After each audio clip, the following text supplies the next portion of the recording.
We're Hakernade from Altoona, Pennsylvania.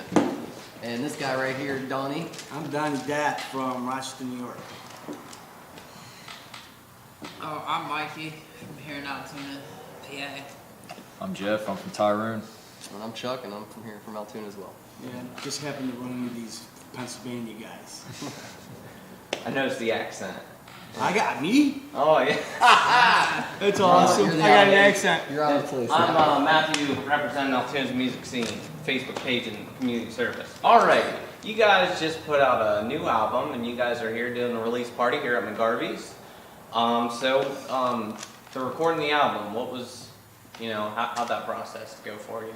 It was kind of weird because we were sitting there writing songs for a while, and we were kind of wondering how we were going to go about this, if we were going to go to an actual studio or if we were just going to bite the bullet and do it ourselves. We ended up just pulling up GarageBand and buying a interface, and we did the whole album right in our little Catbox rehearsal space. That's pretty much how we went about it. Yeah, So it was real low key. Like we wanted to. Previous experiences, we have tried going to a studio before, and things were kind of a little rushed and whatnot. So we wanted to really make this album in the comfort of our home, so that we could really put the effort into the music and Did you guys sort of go track by track, or like making the songs in addition to, or? So the recording process hasn't changed pretty much through all of our CDs. Pretty much, Mikey will play his drum tracks with one take, and we'll go off his drum tracks. He's To a metronome, or? yes, he would play to a metronome. yeah. That's a good quality in a drummer. To a play to a metronome. Our Reload EP is not to a metronome. We basically just wanted to get a quick demo out with the Reload EP. The Pull the Pin albums when we started with the metronome, and Mikey pretty much mastered the metronome with The King is Dead. So. The process. The master of the metro. It was alright, man. It's just different, like, when you never use one. And, Oh, yeah. And, like, you don't even realize half the time, like, they knew it, but, I mean, you never notice when you're speeding up, and then, like, you learn it, and you pick it up, and it's like, man, that's what you're missing, because it's like you're on. Do you feel like you guys are a little bit tighter? Oh, Much yeah. tighter. Absolutely. I Oh, play a set with one. Really? Yeah, Oh. I think it makes the shows from venue to venue more consistent, right? So you might see us one night before we were using the metronome, and we're playing a million miles an hour. All our we're old super psyched, YouTube videos. It's like, We watch old YouTube videos playing like a song that's supposed to be like 98 beats a minute. It's at 130, and we're sitting there. So yeah, it gets crazy. Yeah, our writing style. He's right. Our writing style hasn't changed a whole lot. We had. We basically work and write a whole bunch of music while we're playing. Like while we were playing and touring around with Pull the Pin and playing different venues with that, we were in the background writing all that other stuff. And then once that was written, we do a lot of emailing back and forth with Donnie and get him ideas. And then every once in a while he comes down and we, so we kind of put the songs together while we were playing Pull the Pin. And now we're pressing it and it's pressed and we're getting ready to take it on the road and play it a little more. so you feel that doing not the first EP but the first album with an actual studio, that you sort of helped you guys to be able to record at home a whole lot more smoothly? Well, we recorded with Bill Filer at Audible Images, and I previously worked with him on a solo project, and he taught me the ropes on how to mix and master and how to go about recording, how to mic stuff. And after I did that, because I recorded Pull the Pin, or not Pull the Pin, I recorded Reload on a little 8-track player I have. And it turned out pretty well. And we took it to Bill, he mastered it for us, and with Pull the Pin we went to Bill.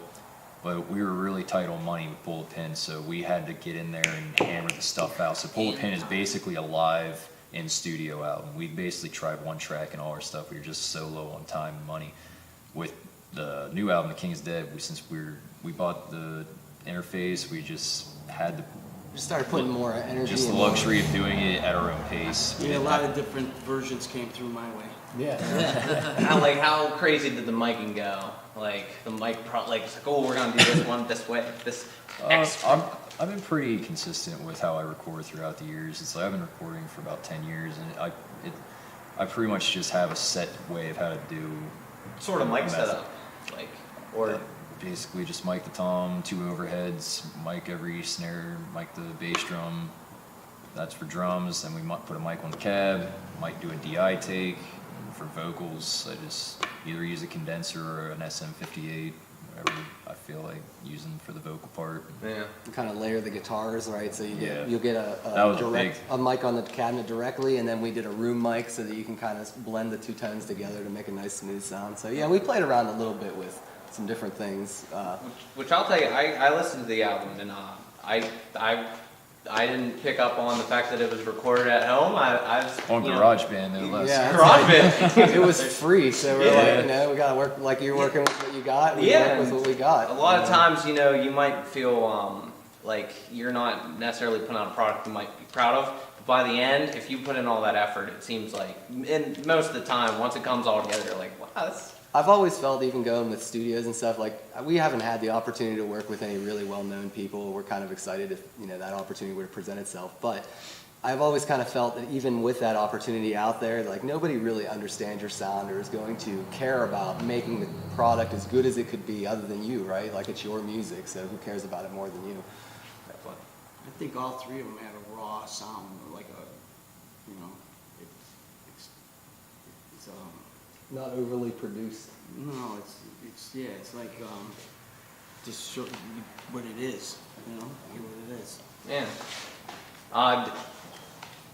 So for this album, unfortunately I didn't get to hear your last album, but I did get to hear this album. I definitely picked up a lot of influences that I felt like I could see. Did you sort of have any like new things that were inspiring you this album that maybe last album you didn't quite have, or? For me personally, I just tried to go from the last album and try to challenge my playing a little bit to try to work in some more effects or just give a little bit more variety to what we were playing. We also started doing backing vocals, which was something we hadn't previously done. So it's been a challenge, forcing us all, make ourselves better as musicians, because that's what you want to do from album to album. You want to show progress and growth. So I mean, really, that was my biggest thing, was just trying to establish some variety in what I'd already put out. I was really influenced recently by the new Amir record. So with a couple of the songs this time around, I went with the low scream, overdub it with a high scream. And then this is the first album I've actually tried singing on a couple tracks, and didn't turn out horrible. So it's an evolution. Like Pull the Pin or Reload was very raw, where I basically put a condenser mic in front of my face. My voice was still not up to par. We were just getting started. We only played, I think, a total of like 7 shows before we recorded Reload.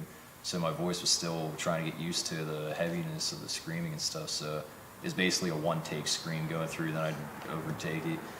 Then with Pull the Pin, like I said, we're short on time. I didn't have enough time to produce my vocals the way I wanted to, so it's basically live in. This time here, I was able to sit at home and just actually record how I wanted my voice to sound. So, and yeah, turned out great. Versions. Say version or virgin?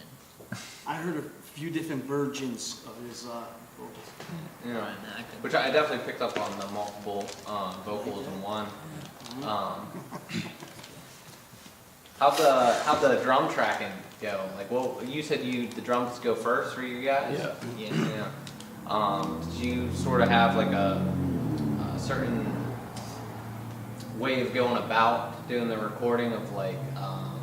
I assume you guys sort of like did practice the song to get a gist of how the song went, and then.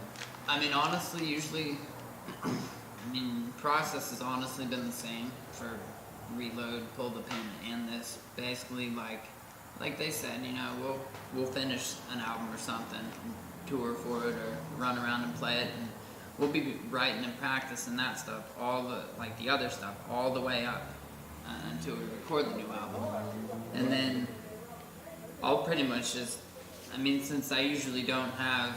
And I have issues doing it sometimes, but normally I can get it done because I'm not as picky as I only have one track to do. So if I just get it done, they have all the time in the world to spend on theirs, and that's cool. Yeah. So, but yeah, it's usually I go first, Yeah, we figure out. and then We figure whoever out- else is gonna go, they just kind of pick and choose. Like a lot of the times I'll demo songs before I wrote pretty much half the album by myself at home, and I brought them the demos. That's what Donnie's talking about with a lot of the different virgins.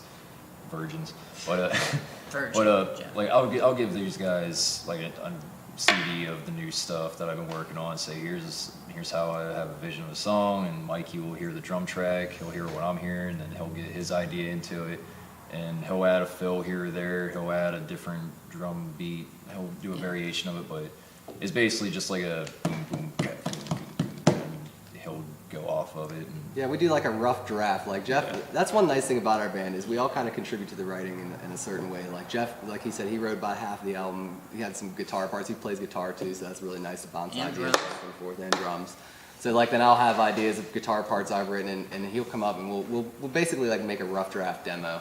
Once that demo's done, then we kind of all sit down around it and start picking apart the songs individually as far as, are the structures where we want them? Are we at the right tempo for them? That's really the biggest thing right before we start recording is getting the tempos for each song down and the structures down. Because once we're comfortable with that, then we set it up for Mike, and he goes through and plays them, to the tempo or to whatever. And then I'll come in over top of it. I either play with him as a scratch track. Sometimes he's done it without me. But then I'll come in over top with my parts to that tempo, and we just kind of work it like that. That's pretty much the whole process that we've done for everyone that we work with. Yeah, really haven't messed with it much. It seems to work. Yeah, out. it's don't definitely fix seems to what's work. not broken. Yeah, and just improve as you go. And Yeah. Yeah. The only issues we've really had in general would either be time crunches or money issues. As far as getting things done, that's not the issue. Basically, It's Time and always money. something Time else, and money. man. that was basically the luxury of this album. We didn't have Any money pressure. issues or time issues. It There was was no just pressure. Could It's you just say us. no money? Yep. Yeah. It was just us enjoying ourselves and enjoying the process together. And I mean, I honestly feel like versus the other two albums that we did, like Reload, we had to put out real quick because we needed to get demos to people that were asking for them. Pull the Pin, we were crunched with money and time. This album I really thought brought us closer together as a band because we weren't all stressed out about time and money and whatever. We could actually sit down and really have fun with what we were doing. Yeah. It's enjoyable now. It's not like, oh man, it's finally done. Now we can play it. It's like, Yeah, so we're really excited about tonight at McGarvey's, which, shout out to Rich for letting us have the interview here. Thank you. And always giving us local bands a place to play. We really appreciate it, man. So, excited to play it. do you feel like that sets you guys up for? I mean, this might be a little bit early. You just got this one kicked out, but having that nice decompression, do you feel like that sets you guys up to? You're never off, man. Like, so Yeah, we've we already already started. got other plans. Not for another album. We want to kind of let our creative juices rebuild, if you will, Yeah. and enjoy this one. But we have other plans. Like we've talked about doing a Limp Bizkit tribute night, like Hey Grenade is Limp Bizkit for a night or something Yeah. like that. Or we have some ideas that we're working on. We also Jeff's been playing around with doing an acoustic album.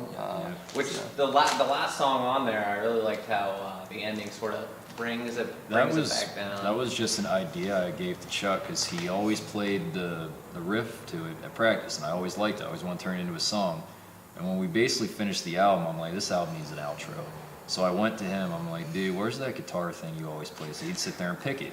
So I'm like, I'm gonna record you doing that, and I'm gonna add some stuff under it, and I'm just make like a little outro. So I record him playing it, and I added the synth behind it, and I'm like, I'll just. I actually wrote that riff a long time ago. My dad passed away. I was in college when he passed away, and at the time I wasn't even a very good guitar player. I still don't really think I'm that great, but I wrote that riff, and it just you write riffs along your life or whatever, and you wait for them to find a home. You know what I mean? And when he was like, I think this would be a great outro, I was thinking about it, and I was like, I think you're right, man. I think it finally found a And home. with him saying it was about his father who passed away, like the title of it, I already knew what I wanted to call it beforehand, Eulogy. So it's like, if We're just really lucky. Like the four of us write really well together, and you know what I mean. Like we're lucky to have that chemistry. A lot of bands struggle to get influences or have different influences or whatnot. We're just lucky that we all write on the same page. You know what I mean? And it comes effortlessly. It's not like it does. we work to it. We just have a recipe, and we're lucky. We're very fortunate and lucky that it works. Definitely. He and I have been playing together for 10 years now? Yeah, we found Jeff was the third guy in. He came and auditioned. Walk Away was the first song we ever wrote off the Reload EP. That's why it's number one on the EP, because that's literally the first one we ever put out. And he started freestyling over it. At the time, my wife had suggested we call ourselves Hey Grenade, and I was like, oh, it's way too heavy. Nobody will ever book us. But when he came to audition and he was freestyling over the riffs that we had, I was like, wow, I've been marketing this wrong in my head the whole time. This is perfect. And then this guy right here went up to New York to an event called Trish Stock. Hi, Trish, if you're watching. What's up, bro?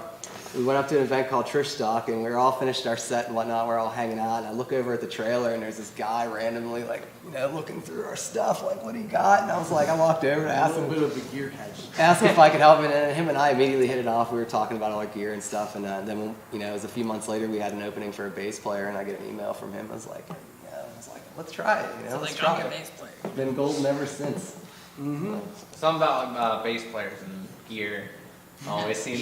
This guy, Oh, man. I guarantee you by the next interview, he has a completely different. No. Every show he You has a say that every different time. sound. It's like I'm completely happy. Look, What's his that? wife's over there going. Like, I I love what I have, man. Watch. Check it out. As for getting past the album, since you got the album out, and I definitely feel as though it has that nice flow of beginning. You got the whole nice sustain and then the ending, which I definitely like. Other than the album, since you guys are actually doing the tour, what's your plans for touring the album, so to speak? We Straight to Mexico. What's funny, we get people over the years. We get people from overseas down in Brazil asking us when we're going to be touring with like Deftones I and stuff, swear, and we man. have to sit there and laugh all the time and just email them back like we are not that big, dude. We're just- It's nice though. It's nice that people overseas, like when we started this project as a group of guys in a bedroom downstairs in my basement, I'm like, who thought our music would get that far? I still remember when we made the Yeah. Reload EP and the dude from Japan bought a copy and sent us a picture. We're like, dude, we have a guy in Japan that likes us. So, I mean, it's, Dude, it's the little wins, man. that same album, someone wrote us like, "Yo, when are you guys gonna be touring over in Europe again?" I was like, bro, When was I've the- never when left were the we in country. Europe? What are you talking about, man? First time. Yeah, really. I didn't know we did it already. That's pretty cool. Probably You're fun. one of the first people that bought the pre-order from Australia or something? Austria. Austria and The guy then, from Austria. For the King is Dead. yeah. Yeah, You guys give off a certain, just from your internet presence. I don't know what you guys are doing, but you're definitely hitting it right because just like when I came upon your guys' stuff, being focused primarily on local acts. I didn't even hear you guys until I think it was the McGarvey's coming up, which is where we're at right now. And I was like, oh, Hate Grenade. And then I always look into the bands and I was like, oh, wow, these guys are pretty dang big.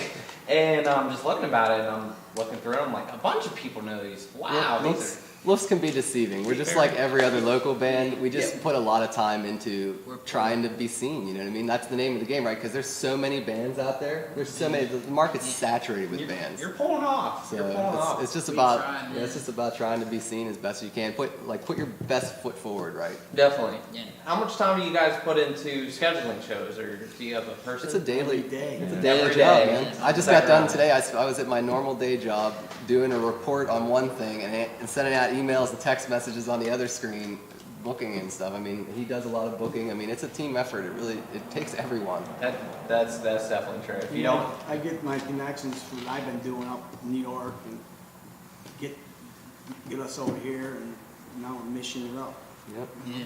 do you think it's more about connections or more about just that push to? It's a It's combination it's of a both. combo. It is because that push gets you to meet certain people, right? And then that's when you form your connections and your relationships. And you were mentioning earlier about what are we doing right that other local bands could possibly learn from us or what we're doing. And the truth is, we're not really doing anything spectacular. We just try to be nice to everybody, try to be respectful of the other bands, try to be good ambassadors in the music scene, you know what I mean? Because we represent Altoona local scene. When we go to New York or we go to Virginia or wherever, like our homepage still says from Altoona, PA. So, all the local bands that we play with here, Paradigm and Darkness on the radio, shout out to you guys. Darkness especially, and we've played several shows with those guys, top-notch dudes, check them out. All the time. We just try to make our relationships and make them count because out there and you're trying to do things, there's about 1 million people trying to take advantage of you. And that's the difference. So if you can form tight relationships with people because you're nice and it's more than just a money transaction, then you're going to get a lot further. Do you feel it comes off naturally when you find like a person who's helps you out? Like You can tell Okay. immediately. You can Oh tell yeah, you immediately. can tell right away, man. Like, Like- it's always like, what do they say? If you're gonna like someone in the first 3 seconds of meeting them, that's especially even clearer in the music world. If you come across a shady person, you'll know that immediately. If you come across a person who's genuine and really looking to help you out, you're gonna know it, dude. It's like an instinct. We've all been doing it long enough. Like literally, I don't know. Yeah, you can tell. You can definitely tell. But it doesn't always mean they're bad people. Yeah, we just try to be careful. Just try to work friendships and relationships and be nice where we go places. And, you know, we're thankful for the opportunities that we do get because, you know, like we've gotten to play some really big shows. We got to play with POD down in Winchester, Virginia. Like, local bands, that doesn't happen for local bands like us because a lot of venues, they want to know how many heads you can move. You know what I mean? It's not about if your band's good or they like you or your friends. It's about, can you sell tickets Almighty Can you make dollar. us to get the thing? And so, like, when you do get a venue or someone that, like Rich McGarvey's thrown us great shows here. We got to open for Dom Jameson, came through that metal show, which was awesome. So we've gotten good shows, but for the most part, it's because of relationships, you know what I mean? Like, we've just been very blessed to meet good people. Speaking of that, do you guys have any shout outs to give? Like, Oh my God, I could go on forever. yeah. I want to without thank, pissing off some people? I- you know, Yeah, ob- that's a good point. Like, what the hell? obviously I want to thank Rich, you know, McGarvey, because in Definitely, Rich. Altoona, this is where you play, man. This This is was our it. first show. This is our first show back in a long time, but you know, he's always kept a stage here for people to express me. Not just our band, but you know, even if we Altoona, don't- I'll tell you, they're really holding up. You know, and I'd like to give a shout out to you guys too, man. Like you guys going out there and taking the initiative to do interviews and to care. You know what I mean? Because a lot of people just don't care. You know what Some I mean? people Like, don't understand it. No. we Like, joke I'll about it tell all you, the I met time some when we're people- doing stuff. We're like, does anybody even care? You know what I mean? But That's the thing I hate is people message me all the time. When's your band playing in Altoona? We're playing. I'll say the date. It'll be months in advance. Then it gets to a week before. I message them again. Hey, that show's coming up soon. All right, I'll be there. Day of the show. Oh, I forgot all about it. It's like yeah, it's you know, you just roll. You roll with it, and you're thankful. You're thankful for the people that you meet that do give a crap. Definitely, you gotta have that positive. Don't worry about the negative. Just Just put your head down and keep plowing forward, man. Yeah. Can't look back. definitely. Well, thank you guys. I really appreciate it, and I wish you luck on having a great show for releasing your new album. Thank you. The King is Dead. I already listened to it. It's good stuff. And I definitely, it has a flow. There are certain albums that are collections of songs. There are certain albums which are albums. I would say that King is Dead is definitely an album that you Thank can you. listen I to really appreciate all that. the way through. You finish it and you're like, I just listened to an album. That's cool, man. Yeah, That's Well, great. thank So thank you guys. Thank you Appreciate all. it. Thank you, brother. Thank you, Altoona, for checking out Hate Grenade. We hope to see you at the show sometime soon.